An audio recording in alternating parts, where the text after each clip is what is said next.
പണ്ട് സായിപ്പിനെ പറ്റിച്ച് മേടിച്ച കാരിത്താസ. ഷൈനിയുടെ ഭാഗത്തൊരു തെറ്റുണ്ട്. ഈ അച്ഛൻ ഉദ്ദേശിച്ച കാര്യം നടന്നില്ല. നടന്നെങ്കിൽ പിറ്റേ ദിവസം തന്നെ ഷൈനിക്ക് കാരിത്താസിൽ ജോലി ഓക്കെ. ഒന്ന് മേഡം, മുഴുവൻ ഗുണ്ടായിസമാണ്. ഈ വരുന്ന അച്ഛന്മാർ മുഴുവൻ ഗുണ്ടായിസമാണ്. ഒരു നിരപരാധിയായ കുടുംബത്തിലാണെങ്കിലോ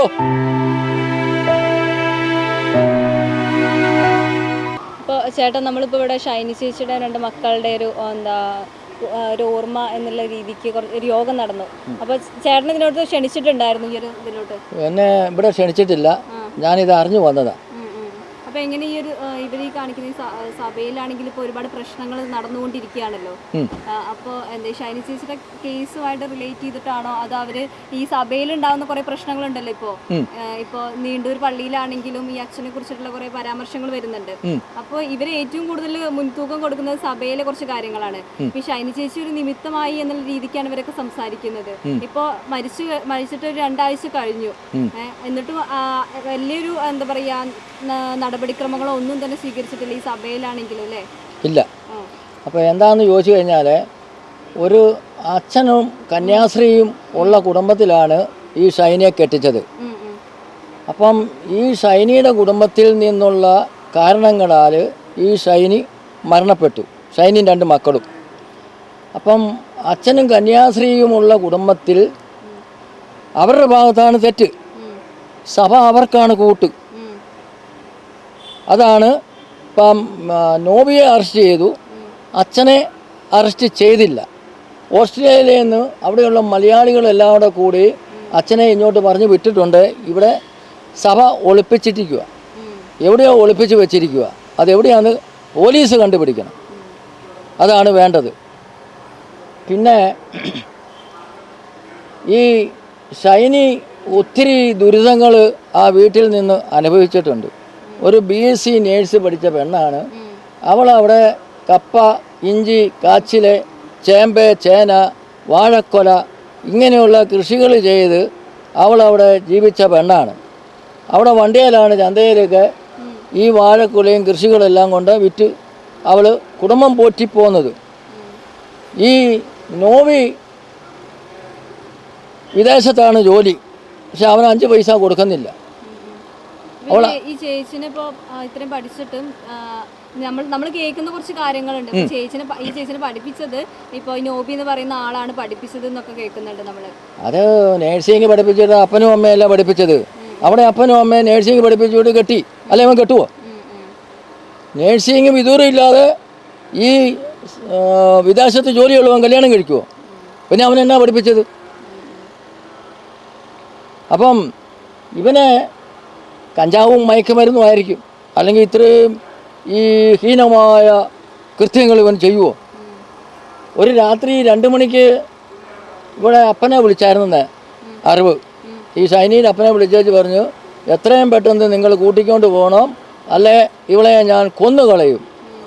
ആ രാത്രിയിൽ വണ്ടിയും വിളിച്ച് പോലീസുമായിട്ട് ചെന്നെന്നാ പറഞ്ഞ് അവർ കൂട്ടിക്കൊണ്ട് പോന്നു. ഈ യോഗത്തിലാണെങ്കിൽ പറഞ്ഞത് ഈ കറക്റ്റ് ഇവർക്കാണെങ്കിലും അതിനെക്കുറിച്ച് കൃത്യമായൊരു ധാരണ ഇല്ലാതെയാണ് ഇവർ സംസാരിച്ചു കൊണ്ടിരിക്കുന്നത്. ഇവിടെ ഞാൻ കേട്ടിട്ട് ഒരർത്ഥവും ഇല്ലാത്ത രീതിയിൽ ഇവർ സംസാരിക്കണത്. ഇവർ രാഷ്ട്രീയം പറയണത്. ഇവർ ജ്ഞാനായ സമുദായത്തെ പറ്റിയും ആ പെണ്ണുങ്ങളെ മരിച്ച ആ രീതിയെ പറ്റിയും ഒന്നും ഞാൻ കേട്ടിട്ടില്ല. ഇവരെന്നെ പറയണ ഇതെല്ലാം സഭയ്ക്ക് അടിമയാണെന്നാണ് എനിക്ക് തോന്നുന്നത്. സഭയെ പേടിയാണ്. സഭയെ എന്തിനാ പേടിക്കണേ? കർത്താവായ യേശു ക്രിസ്തുവിനെ പേടിച്ചാൽ മതി. പിന്നെ നമ്മൾ ഈ ഭൂമിയിൽ ആരെയാണ് പേടിക്കേണ്ടത്?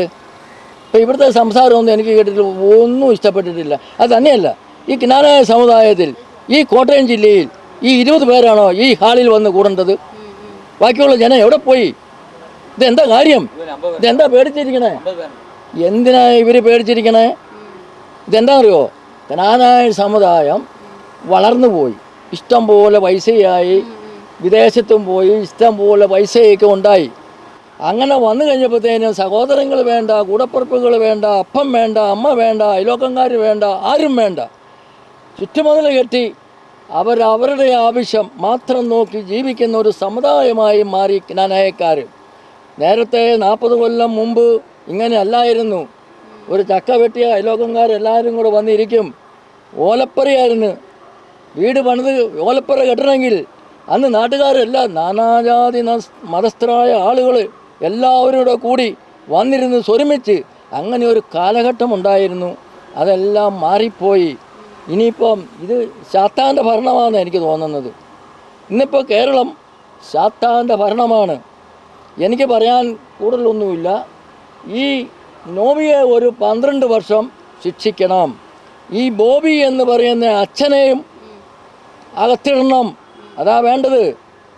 അഭയ കേസ് എത്ര വർഷം നീണ്ടു നിന്നു. അഭയ കേസിൽ പിടിച്ചത് അന്ന് മാണി സാറാ. അന്ന് കോൺഗ്രസിൻ്റെ ഭരണമായിരുന്നു. നീട്ടിക്കൊണ്ട് പോയത് മാണി സാറാ.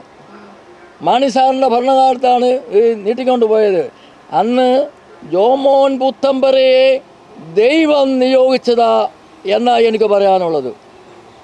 അല്ല, അവനെ തല്ലിക്കൊന്ന് ദൂരെ കളഞ്ഞേനെ. അവനെ ദൈവം കൂടെ നിർത്തി അവനാ മുന്നോട്ട് പോയിക്കൊണ്ടിരുന്നത്. ശരിയാണോ? അത് പിടിക്കപ്പെട്ടോ എന്ന് പറഞ്ഞതുപോലെ ഇതും പിടിക്കപ്പെടണം. ഈ അച്ഛനെ അകത്താക്കണം. എനിക്ക് ഒത്തിരി വൈദികരുമായിട്ട് ഒത്തിരി കൂട്ടുകാരുമുണ്ട്, എല്ലാവരും ഉണ്ട്. ഇപ്പോൾ ഈ മലബാറിൽ നിന്ന് നാനായ സമുദായത്തിൽ മലബാർ ഏരിയയിൽ നിന്ന് വരുന്ന അച്ഛന്മാരാ കൂടുതൽ. ഒന്ന് മേഡം മുഴുവൻ ഗുണ്ടായിസമാണ്. ഈ വരുന്ന അച്ഛന്മാർ മുഴുവൻ ഗുണ്ടായിസമാണ്. അന്വേഷിച്ചിട്ടുണ്ട്. അവരെല്ലാം പറയുന്നത് കറക്റ്റ് കാര്യങ്ങളാണ്. ഈ ഷൈനയെ പറ്റി ഒരു കുറ്റവും അവർക്ക് പറയാനില്ല. ഈ അച്ഛൻ്റെ ഭാഗത്ത് നിന്നുള്ള ഒരു തെറ്റാണ്. പിന്നെ ഞാനൊരു ഒറ്റ കാര്യം തുറന്നു പറയുക, ഷൈനിയുടെ ഭാഗത്തൊരു തെറ്റുണ്ട്. ഈ അച്ഛൻ ഉദ്ദേശിച്ച കാര്യം നടന്നില്ല. നടന്നെങ്കിൽ പിറ്റേ ദിവസം തന്നെ ഷൈനിക്ക് കാർത്താസിൽ ജോലി ഓക്കെ. അച്ഛൻ്റെ ഉദ്ദേശം നടന്നില്ല. അതാണ് അച്ഛന് വൈരാഗ്യം കൂടാനുള്ള കാര്യം. എനിക്ക് ഈ അച്ഛനെ ഒന്നും പേടിക്കേണ്ട കാര്യമില്ല. അച്ഛൻ ലോകം ഇട്ടിട്ടുന്നേ ഉള്ളൂ. അച്ഛൻ മനുഷ്യനാണ്. ദൈവം ഓരോരുത്തർക്കും ഓരോ ദൈവ വിളികളാണ് കൊടുത്തിരിക്കണേ. അച്ഛന് ദൈവവിളി കൊടുത്തിട്ടുണ്ട്. പക്ഷേ എൻ്റെ അഭിഷക്തനെ തുടരുത് എന്ന് പറഞ്ഞിട്ടുണ്ട്. ബൈബിളിൽ പ്രത്യേകം പറഞ്ഞിട്ടുണ്ട്. ഇത് എനിക്കറിയാം. പക്ഷേ അവർ ചെയ്യുന്നത് എന്താ? അവർ പണവും സൗന്ദര്യവും നോക്കി പോകുന്നതാണ് ഈ അച്ഛന്മാരും കന്യാസ്ത്രീകളും. എനിക്ക് നേരിട്ടറിയാം. എനിക്ക് ഒത്തിരി ബന്ധങ്ങളുണ്ട് അച്ഛന്മാരുമായിട്ട്. അച്ഛന്മാരും കന്യാസ്ത്രീമാരുമായിട്ട് ഒത്തിരി നമ്മൾ ലോകത്തിൽ പോയാൽ നമ്മുടെ ഉള്ള വിശ്വാസം പോകും. ഉറപ്പാണത്. പിന്നെ ഞാനൊരു കാര്യം പറയാം. ഇവരെ കല്യാണം കഴിപ്പിക്കണം എന്നുള്ളതാണ് എൻ്റെ ഒരു ആഗ്രഹം. യാക്കോബ സമുദായത്തിലും മർത്തോമ സമുദായത്തിലും അച്ഛന്മാർ വിവാഹിതരാ. കുടുംബം പുലർത്തുന്നവരാ. കുടുംബത്തിൻ്റെ ഭാരാപദം അറിഞ്ഞ് ജീവിക്കണം. ഞാൻ കല്യാണം കഴിച്ചവനാ. എനിക്ക് 3 മക്കളുണ്ട്. ചിലപ്പോൾ 2 മണി 3 മണി രാത്രിയിലാണ് കുഞ്ഞുങ്ങൾ കരയുന്നത്. ചെവി വേദന, പല്ലുവേദന, വയറ്റുവേദന. ആ രാത്രിയിൽ നമ്മൾ ആശുപത്രിയിൽ കൊണ്ട് ഓടണം. ഈ പാതിരിമാർ ഇതെല്ലാം അറിയുന്നുണ്ടോ? കന്യാസ്ത്രീമാരെ പറഞ്ഞു കഴിഞ്ഞാൽ ഒരമ്മ നൊന്ത് പ്രസവിച്ചാലേ വേദന അറിയുള്ളൂ. പിന്നെ ഒരു കാര്യം പറഞ്ഞു കഴിഞ്ഞാൽ ഈ കോട്ടയം അതിരൂപതയിലുള്ള അച്ഛന്മാരും കന്യാസ്ത്രീമാർക്കുമാണ് ഇളക്കം കൂടുതൽ. മറ്റുള്ള പാലാരൂപതയിലെ കൊണ്ട് പക്വതയുണ്ട് അവർക്ക്. എനിക്കറിയാം. ഞാൻ ഈ ലോകം മുഴുവൻ നടക്കുന്ന പാർട്ടിയാണ്. ഞാനൊരു ജനപ്രതിനിധിയാണ്. എനിക്ക് എല്ലാവരെയും എനിക്ക് മനസ്സിലാക്കാൻ കഴിയും. ഇങ്ങോട്ട് പറഞ്ഞാൽ എനിക്ക് കേൾക്കാൻ പറ്റും. അത് ബോധ്യപ്പെടും എന്താ പറയുന്നത് ഉള്ളത്.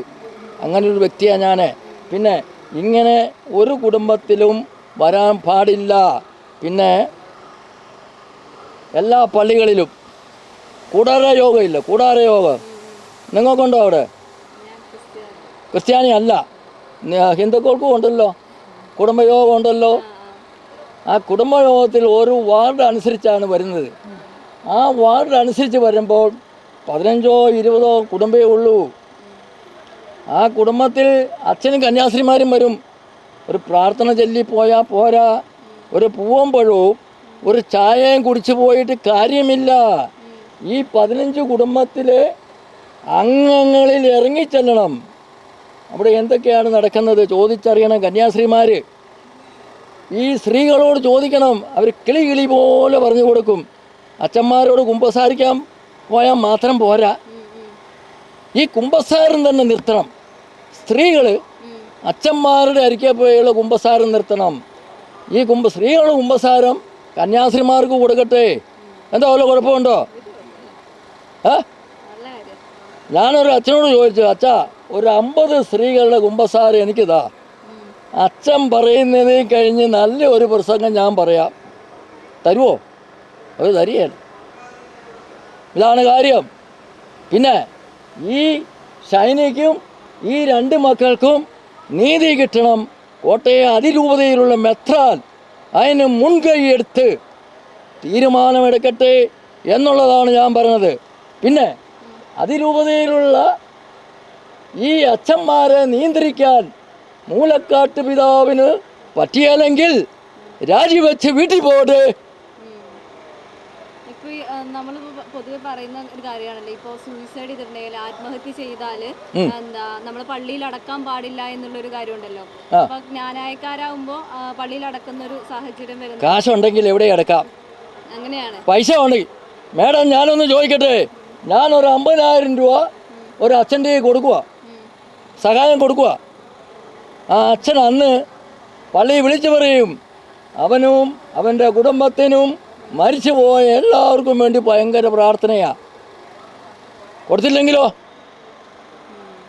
പിന്നെ ഞാനൊരു കാര്യം പറയാനുള്ളത്, ഒരു 80 വയസ്സുള്ള ഒരു അച്ചായൻ എന്നോട് പറഞ്ഞെന്നാ അറിയോ, റജി എൻ്റെ മകൾ 30 വർഷം മുമ്പ് UK പോയി. അന്ന് ഇടവപ്പള്ളിയിലെ അച്ഛൻ വിളിച്ചേച്ച് പറഞ്ഞു കാശ് വേണമെന്ന്. ഈ മകൾ വീട്ടുകാരറിയാതെ, അവിടെ ആങ്ങളമാരുണ്ട്, അമ്മയുണ്ട്, അപ്പനുണ്ട്, എല്ലാവരും ഉണ്ട്. അവരറിയാതെ ഇടവ വികാരിയുടെ കയ്യിലേക്ക് 25,000 രൂപ 30 വർഷം മുമ്പ് അയച്ചു കൊടുത്തു. 2 ദിവസം കഴിഞ്ഞപ്പോൾ ഈ കാർന്നോര് അച്ഛനെ കണ്ടു. ചേട്ടാ അവിടെ നിന്നേ, അച്ഛൻ പറയാണ്, ചേട്ടാ അവിടെ നിന്നേ, മകൾ ഇന്നലെ ഒരു 25,000 രൂപ എനിക്ക് അയച്ചു തന്നായിരുന്നു. ഫാദർ, ആ അപ്പൻ ഞെട്ടിപ്പോയി. ആ അപ്പൻ്റെ വീട്ടിൽ അന്ന് കറി ചേമ്പിൻ്റെ താള്. ഇതാണ് കളി, മനസ്സിലായോ? ഈ പള്ളി വഴിയിലെ ഈ വിദേശത്തുള്ള ആളുകളെല്ലാം ഇവർ നേരിട്ട് വിളിക്കുക. വിളിച്ചു കഴിഞ്ഞ് അവർക്ക് സഹായം ചെയ്യാണ്, മറ്റു രീതിയാണ്, മാടയാണ്, കോടയാണെന്നും പറഞ്ഞ് ലക്ഷക്കണക്കിന് കാശാണ് വരുന്നത്. ഇത് കമ്മിറ്റിക്കാർ അറിയുന്നുണ്ടോ? രഹസ്യമായിട്ടാണ് കൊടുക്കുന്നത്. ഇതാരാ അറിയുന്നത്? ഒരച്ഛനും, ഒരു കുടുംബത്തിലൊരു അച്ഛനുണ്ട്, അപ്പുറത്തെ വീട്ടിൽ 5 അമേരിക്കക്കാരുണ്ട്. അച്ഛൻ്റെ കുടുംബമാണ് വളർന്നു പോകുന്നത്, അമേരിക്കക്കാർ താഴെ നിൽക്കുക. ഇതെന്നാ ഇതിൻ്റെ കളി? എനിക്ക് മനസ്സിലാകുന്നില്ല, എനിക്കിതൊന്നും മനസ്സിലാകുന്നില്ല. അതുകൊണ്ട് കോട്ടയം അതിരൂപതയെ ഞാൻ താത്തിക്കെട്ടി പറയല്ല, നല്ല രൂപതയാണ്, സഹായിക്കുന്ന നല്ല ജ്ഞാനായക്കാരും മക്കളാണ്, മനസ്സാക്ഷിയുള്ള ആളുകളാണ്. എന്നെ പോലെ ജ്ഞാനായ മക്കൾ മനസ്സാക്ഷിയുള്ളവരാണ്. AD 345 കനായി തൊമ്മൻ കൊടുങ്ങല്ലൂരിൽ വന്നിറങ്ങി. 2 കൊല്ലം മുമ്പാ ഈ തൊമ്മൻ്റെ രൂപം ഓരോ പള്ളി വീടിനും വെക്കുന്നത്. ഇതുവരെ അവരെവിടെ പോയി? അഭയാ കേസിൻ്റെ പുറകെ കാശ് മുടക്കി പോയി. എത്ര കോടി രൂപ മുടക്കി? എൻ്റെ അറിവിൽ 35ഓളം കന്യാസ്ത്രീമാർ കിണറ്റി വീണ മരിച്ചത്. തന്നെ അവിടെ വെള്ളം കോരിയിട്ടാണോ മരിച്ചത്? അതിൻ്റെ കാരണം എന്നാ? പിന്നെ എനിക്ക് പ്രത്യേകിച്ച് കൂടുതലും കാര്യങ്ങളൊന്നും പറയാനില്ല. അതുകൊണ്ട് എൻ്റെ പെങ്ങളായ ഷൈനിക്കും മക്കൾക്കും ഇവിടെ കേരളത്തിൽ നീതി കിട്ടണം.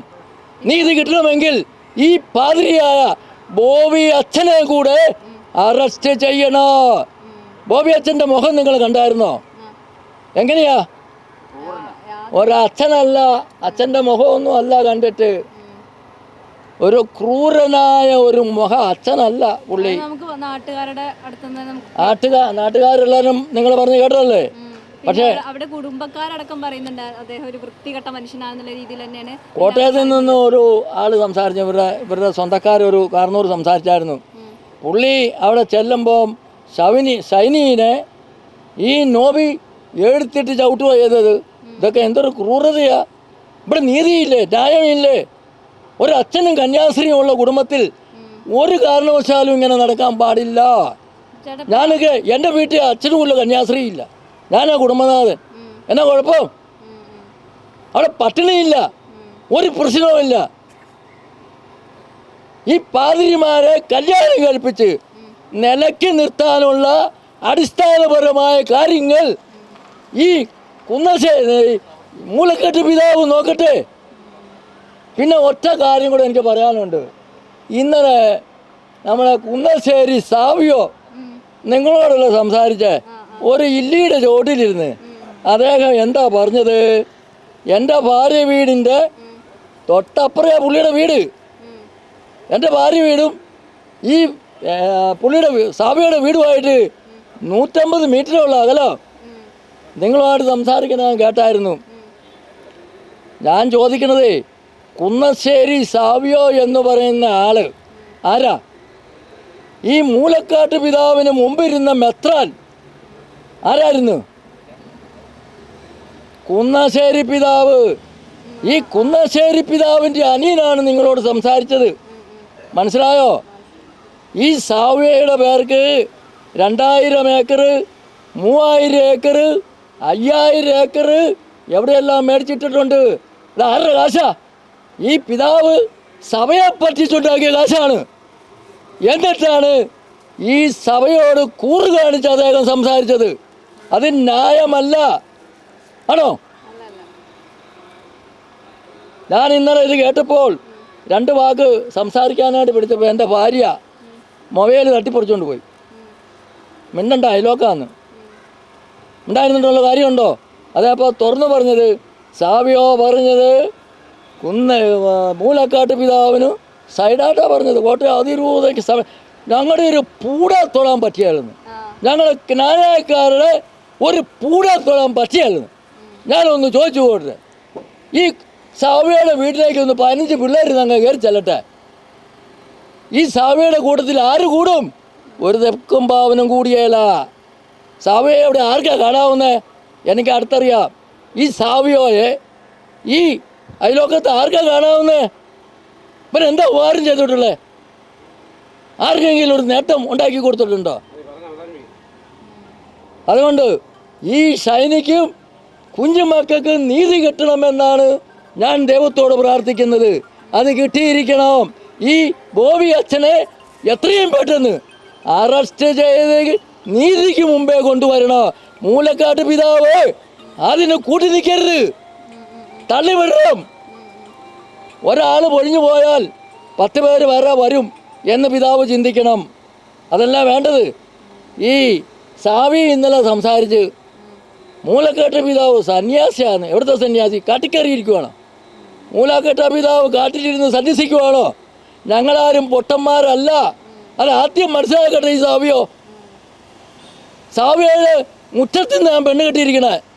സാവിയെ പറ്റി എനിക്കറിയാം. അവിടെ ഒരു സഹായം ചെയ്യുന്ന ആളല്ല പുള്ളി.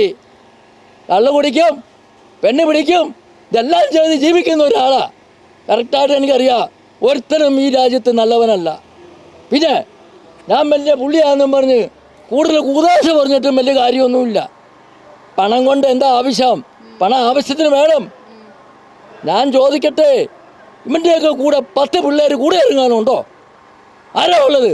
ഞാനിപ്പോൾ വിളിക്കാൻ ഒരു 100 പിള്ളേരെ കൊണ്ടുവരാം. ഞാൻ ഒന്നുമല്ലാത്തവനാ. എൻ്റെ പേര് റജി കിഴവള്ളിൽ കോതനല്ലൂർ സെൻറ്റ് മേരീസ് തുവാനിസ. നിങ്ങൾ കേട്ടിട്ടുണ്ടോ? അവിടെ 2 തട്ടാൽ അവിടെയും കളി. അവിടെ ഇരിക്കുന്ന അച്ഛനും ശരിയല്ല.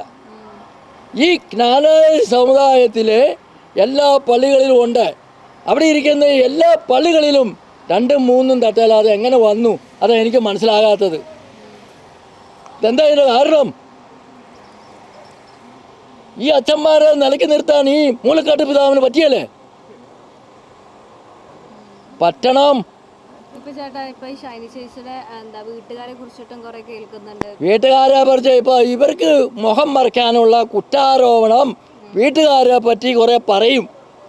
അത് ഈ അച്ഛനും ഈ ഷൈനിയുടെ കെട്ടിയവനും മുഖം മറിച്ചുള്ള സംസാരമാണ്. അവർ രക്ഷപ്പെടണം. അതിനാ അവരാ കുറ്റപ്പെടുന്നത്. അവർ നിരപരാധി. പിന്നെ ഞാൻ ചോദിക്കട്ടെ, ഒരു 8-9 മാസം കെട്ടിച്ചു വിട്ട പെണ്ണ് വീട്ടിൽ വന്ന് നിൽക്കുമ്പോൾ എന്തെങ്കിലും ഒരു അഭിപ്രായ വ്യത്യാസം പറയും. അത് തെറ്റല്ല. തെറ്റാണോ? ഞാനായാലും പറയല്ലേ, നിങ്ങളായാലും പറയല്ലേ. പിന്നെ തെറ്റല്ല. പിന്നെ ഈ കോട്ടയം രൂപത ശക്തമായി മുന്നോട്ട് വരട്ടെ. ഒറ്റ കൂട്ടായ്മയോടുകൂടി മുന്നോട്ട് വന്നാൽ ഈ സമുദായം നിലനിൽക്കും. ഇല്ലെങ്കിൽ പൊട്ടിപ്പോവും, ചതറിപ്പോവും. അങ്ങനെയാ വരുന്നത്. ഈ ഷൈൻ ചേച്ചി ആണെങ്കിലും 2 മക്കളെയും കൊണ്ട് ആത്മഹത്യ ചെയ്തത്. അപ്പോൾ നമുക്ക് എന്തെങ്കിലും അത്രമാത്രം എന്തെങ്കിലും ദുഃഖം ഉണ്ടെങ്കിൽ മാത്രമല്ലേ, നമ്മൾ കുട്ടികളെ ഒന്നും ഒരിക്കലും വേദനിപ്പിക്കാൻ ആഗ്രഹിക്കാത്തവരാണ്. നമ്മൾ അച്ഛനാണെങ്കിലും അമ്മയാണെങ്കിലും കുഞ്ഞുങ്ങൾക്കാണെങ്കിലും ചെറിയ മുറിവ് വരുമ്പോൾ അടക്കം നമുക്ക് നല്ലോണം വേദനിക്കുന്ന. എന്നിട്ട് ആ സാഹചര്യത്തിലാണ് സ്വന്തം അമ്മ തന്നെ 2 മക്കളെയും കൂട്ടിയിട്ട് ഇങ്ങനെ ആത്മഹത്യ ചെയ്തത്. അത് ഷൈനിയുടെ ഭർത്തൃ വീട്ടിൽ നിന്നുള്ള പീഡനം കൊണ്ടാണ് അത്രയും ഹീനമായ സംഗതി അവളോട് നടത്തിയത്. ഈ ബോബി അച്ഛൻ നിരൂപിച്ചാൽ ഈ പ്രശ്നം പുല്ല് പോലെ തീരുന്ന കേസേ ഉള്ളൂ. ഈ അച്ഛനെ പറ്റിയില്ലെങ്കിൽ എന്നെ വിളിക്കണ്ടേ? ഞാനിവിടെ ജീവനോടെ ഇരിപ്പില്ലേ? അവിടെ ആംഗളെ ഞാൻ. ഈ ബോബി എന്ന് പറഞ്ഞ പാതിരി എന്നെ വിളിക്കണ്ടേ? പിന്നെ എന്നാ പറ്റാത്ത തന്നെ ഈ അച്ഛന്? 12 കൊല്ലം പഠിച്ചവനാണല്ലോ. സൈക്കോളജി മുതൽ സർവ്വസാധനവും പഠിച്ചതാ. 7ാം പട്ടം മന്ത്രമൊക്കെ പഠിച്ചതാ. ഞാൻ 12ാമത്തെ കൊല്ലത്തിലാണ് ഞാൻ മന്ത്രം പഠിക്കണത്. ഇവരൊന്നും എന്നെ പിടിച്ചാൽ കിട്ടിയല്ല. ഇവർ 7ാം കൊല്ലത്തിൽ മന്ത്രം പഠിക്കുന്നു. ഞാൻ 12ാമത്തെ കൊല്ലത്തിലാണ് മന്ത്രം പഠിക്കണത്. ഇവർ പിടിച്ചാൽ എന്നെ കിട്ടുമോ? അതുകൊണ്ട് ജോലി കിട്ടിയില്ല. ഞാൻ പറഞ്ഞല്ലോ, ഞാൻ ആദ്യം പറഞ്ഞല്ലോ, ഈ ബോബി എന്ന് പറയുന്ന അച്ഛന് ഉദ്ദേശകാര്യം നടന്നില്ല. അതല്ല ഞാനിപ്പോ പറയുന്നത്, ഇപ്പൊ ഇവര് ഒരു 9 മാസമായിട്ട് ഇപ്പൊ സ്വന്തം വീട്ടിലാണ്. അപ്പൊ നിങ്ങളോടാണെങ്കിലും ഇപ്പൊ ഈ ജോലി ഇല്ല അങ്ങനത്തെ പ്രശ്നങ്ങളൊക്കെ പറഞ്ഞിട്ടുണ്ടായിരുന്നു? പറഞ്ഞിട്ടില്ല. ഇത് ഞാൻ ചോദിക്കട്ടെ, എൻ്റെ അമ്മയും ഈ ഷൈനിയുടെ അപ്പനും സ്വന്തം ആങ്ങളെയും പെങ്ങളുമാണ്. ഇപ്പോൾ ഉള്ള കാലങ്ങളിൽ കല്യാണം വിളിച്ചാൽ പോകും, ചത്തു കഴിഞ്ഞാൽ പോകും. അങ്ങനെയുള്ള ബന്ധങ്ങളിലേക്ക് മാറിപ്പോയി. ഈ പൈസയാണ് പ്രശ്നം. നാണയക്കാർക്ക് ഏറ്റവും പറ്റിയ അബദ്ധം പൈസ പണം കയറി മൂടി. അവർക്ക് ആരും വേണ്ട, ആരെയും വേണ്ട. ഇതാണ് കുഴപ്പം. ഇത് എന്നാ ഇവർക്ക് ഈ പണം ഉണ്ടായേ? എന്നാ ഇവർക്കൊരു കക്കൂസ് ഉണ്ടായേ? അല്ല ഞാൻ ചോദിക്കട്ടെ, പള്ളക്കകത്ത് കയറി ഒരു കല്ലിൻ്റെ മുകളിൽ ഇരുന്ന് തൂറിയവൻ ഇന്ന് 60,000 രൂപയുടെ ക്ലോസറ്റിൻ്റെ പോക്കറ്റിലായിരിക്കണത്. ആട്ടിറച്ചി മേടിച്ചാ കഴിക്കുന്നത്. അയലോക്കത്തെ വീട്ടിൽ മുളക് പറ്റിച്ചത് ഇവരറിയുന്നുണ്ടോ? ഇറങ്ങി വരട്ടെ. എല്ലാവരും ഒരു കൂട്ടായ്മയോട് കൂടി ഒന്നിച്ചു പോയാൽ എല്ലാവർക്കും കൊള്ളാം. അത്രേ ഉള്ളൂ. ഈ സഭയിൽ അതായത് സമ്പത്തും പണവും അധികാരവും ഉള്ളവരെ മാത്രം കയറിപ്പോയി. അധികാരവും സമ്പത്തും അമിതമായിട്ട് ഈ കോട്ടയം രൂപതയിൽ കയറിപ്പോയി. പിന്നെ ഞാനൊരു ഒറ്റ കാര്യങ്ങൾ പറഞ്ഞോട്ടെ, അതിന് തെറ്റുണ്ടോ? ഇപ്പോൾ വീട്ടിൽ നിന്ന് മരിച്ച ഒരാളെ ഈ കാർത്താസിലേക്ക് കൊണ്ടുചെല്ലുക. വീട്ടിൽ നിന്ന് മരിച്ചു, അവർ വെന്റിലേറ്ററിൽ ഇടുക. അവിടെ ചെല്ലുമ്പം വെന്റിലേറ്ററിൽ ഇട്ട് കഴിഞ്ഞപ്പോഴത്തേനും ഇറങ്ങി വന്ന് അവർ മക്കളോട് സംസാരിക്കും. ആളിന് ജീവനുണ്ട്, ഒരു ഓപ്പറേഷൻ വേണം, 3.5 ലക്ഷം രൂപ വേണം. പാവങ്ങളായ വ്യക്തികളത് കൊടുക്കുന്നുണ്ട്. ഒരു അനുഭവം എനിക്കുണ്ടായി. എൻ്റെ അളിയൻ മാന്യൂ സൗത്തിൽ താമസിക്കുന്നവനാണ്. അന്ന് ഈ തലയുടെ ഞരമ്പ് പൊട്ടി പുള്ളി കുഴഞ്ഞു വീണു വീട്ടിൽ. അവിടുന്ന് എടുത്തുകൊണ്ട് പോയ വഴി ഈ പുള്ളി മരിച്ചു. വണ്ടിയെ പോയ വഴി ഈ അളിയൻ മരിച്ചു. കാർത്താസിൽ ചെന്ന് കഴിഞ്ഞപ്പോഴത്തേനും പറഞ്ഞ്, വെന്റിലേറ്റർ ഇട്ട് കഴിഞ്ഞപ്പോഴത്തേനും പറഞ്ഞ് പുള്ളി രക്ഷപ്പെടും, ഓപ്പറേഷൻ വേണം, 3.5 ലക്ഷം രൂപ മുടക്കണം. അന്നേരെ നമ്മുടെ സഹായമെത്രാൻ പണ്ടാരശ്ശേരി ഏറ്റെടുത്തു. എൻ്റെ അളിയനും പണ്ടാരശ്ശേരി മെത്രാനും സ്വന്തം ആങ്ങള പെങ്ങള് മക്കളാ. പണ്ടാരശ്ശേരി കാരിത്താസിലേക്ക് വിളിച്ചു. ഓപ്പറേഷൻ വേണ്ട, ഒരു നിരപരാധിയായ കുടുംബത്തിലാണെങ്കിലോ കാശ് പോയില്ലേ, ഇങ്ങനെ മേടിക്കാൻ പാടില്ല. ഇത് പണ്ട് സായിപ്പിനെ പറ്റിച്ച് മേടിച്ച കാരിത്താസ. ജനങ്ങൾക്ക് ഇവിടെ നീതി വേണം, പാവപ്പെട്ടവരെ സഹായിക്കണം, അതാ വേണ്ടത്. കാരിത്താസിൻ്റെ തൊട്ട് താഴെയുള്ള ആളാണ്, ഒരു ടീ ഷോപ്പ് നടത്തുന്ന ആളാണ്. പുള്ളിയും എൻ്റെ അമ്മയും ആങ്ങളെയും പെങ്ങളുമാണ്. പുള്ളിക്കും അറിയാം കാരിത്താസിനെ പറ്റി. അവിടെ നടക്കണ എന്തൊക്കെ കളികളാണ് അവിടെ നടക്കണത്. ഇങ്ങനെ ഇനി മേലിൽ ഉണ്ടാകാൻ പാടില്ല. ഇനി ഇങ്ങനെ നടന്നാൽ സഭയ്ക്കെതിരായിട്ട് നാനാജാതി മതസ്ഥരായ ആളുകളും കോട്ടയം രൂപതയിലെ എല്ലാ ആളുകളും തിരിയും എന്നുള്ളത് ഇവർ മനസ്സിലാക്കട്ടെ എന്നേ എനിക്ക് പറയാനുള്ളൂ.